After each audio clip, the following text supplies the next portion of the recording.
Hi, friend, and welcome to day 27 of my YouTube challenge where I film myself and pushing publish every single day for 30 days. So we're in day 27 and it's been a crazy ride. And if you're a returning viewer, thank you so much for joining my journey and following along. And I hope this is encouraging, inspiring for you. And if you're a new watcher, if you're a new viewer, welcome.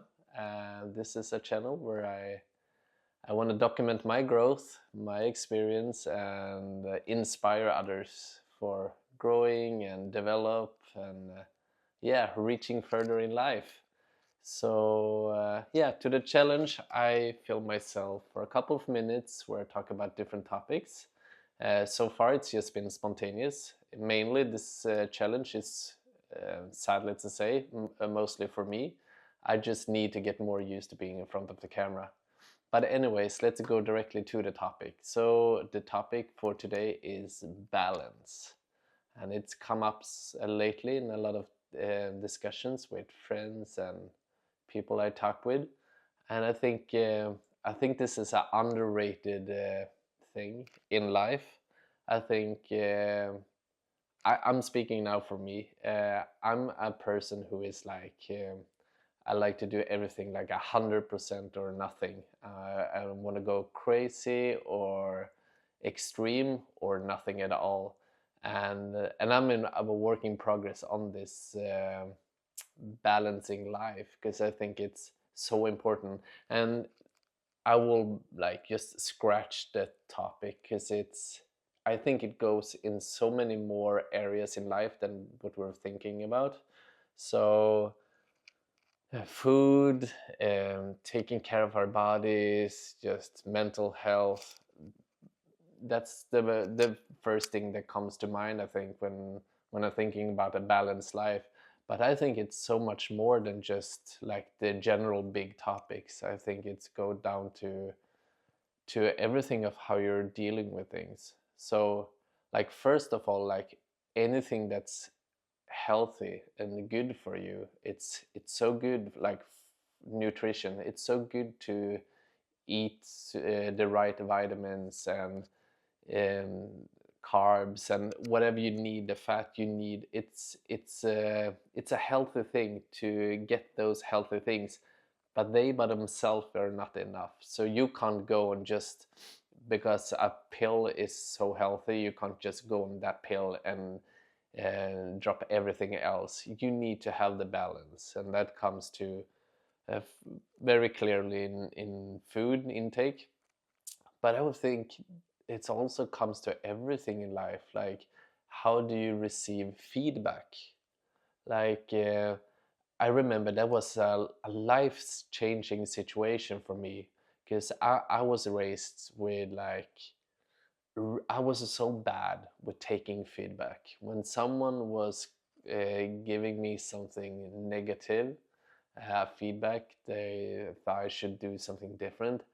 I took it personal and it made me get so emotional. And I'm still today emotional, but I have like changed the mind shift of um, feedback of hard situations. I've been through a lot of hard situations in life, but now I'm instead of like taking this personal, I'm asking myself, especially for feedback, I'm asking myself, is there anything in this that's true? Because I want to grow. I want to hear critics. I want to hear criticism at work, in relationship with my wife. I want feedback because I want to be able to grow. And even when I know, and this is hard, even when I know someone has not well thoughts for the comment, they want to hurt you, I'm still trying to asking myself, is there any truth in this? I remember I had a colleague in an old job, not at the current job, who were so hard on me. I think that person decided that that person didn't like me, and every time the person came to the shift, I was checking everything I've done and trying to find faults, and that was hard. But then I turn it around to a motivation of I'm gonna do my best job. I'm gonna deliver so good that there's nothing to say on the work from my shift. And for me, that became such a good trainer at work. There was a trainer I never wished for, but it was truly indeed something that helped me so far. So I think when we see this in more situations, on balance, on taking things with a balance of like, now when I'm talking about feedback, like, no, I don't see, or I can't see that there's a truth or anything in this and this, but maybe in this little part or anything, just to be open to deal with this. And for me, when it came to hard situations that I had non control of, I would I would so easily put myself in this victim role, where it was boohoo, it's so sad for me, and everybody should care about me, this is unfair. But instead, shifting the mindset and thinking about what can I learn from these situations. Like when you hear about this like unreal stories of people who've been to prison for over 20 years, and then they realize, oh, this person was innocent. And because I heard about this story, how this man who came out after sitting over 20 years, and he was innocent, and he said that this was the best thing that ever happened in his life. So he learned so much from this, and I would never hope anyone would get to jail as an innocent person. But they who deserve most to be bitter, angry, and yeah, they are the ones who are positive and saying this is the best thing that ever happened to them. So so I'm just, maybe this is off topic of balance, but I think that's when it comes to everything, like all the recommendations. Remember, like so many on YouTube recommend, like if you're gonna start YouTube, you need to go all in. You need to take all your time to do YouTube. You quit your job. That's especially in the maybe in the entrepreneur area, where people like you need to go 100%, drop everything. And I think there's balance to it. I think you don't have to quit everything to start YouTube or start a business. I think you can be mindful, you can be balanced, and you find your way. Of course, there will be sacrifices, and that's with life. Like that's with the balance of where you want to go. If you want to reach the top league in football, you need to do things and prioritize things and stop doing the other things that are fun, going to parties, being social, and you need to prioritize being early in the morning up and training football.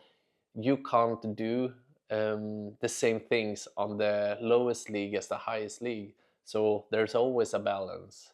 And I think it's such a good example from Colin and Samir, who were in this interview when they were talking about this Super Mario effect. I don't remember who they were interviewing, but they were talking about when when you're playing Super Mario. So many can relate to Super Mario. And when you die, you don't just die, start the game all over, and quit and just go and do something else. What you do is you start in the beginning of I don't know the English word, the level where you started, and you're trying to do the perfect jump. If you jump too short, you jump too long.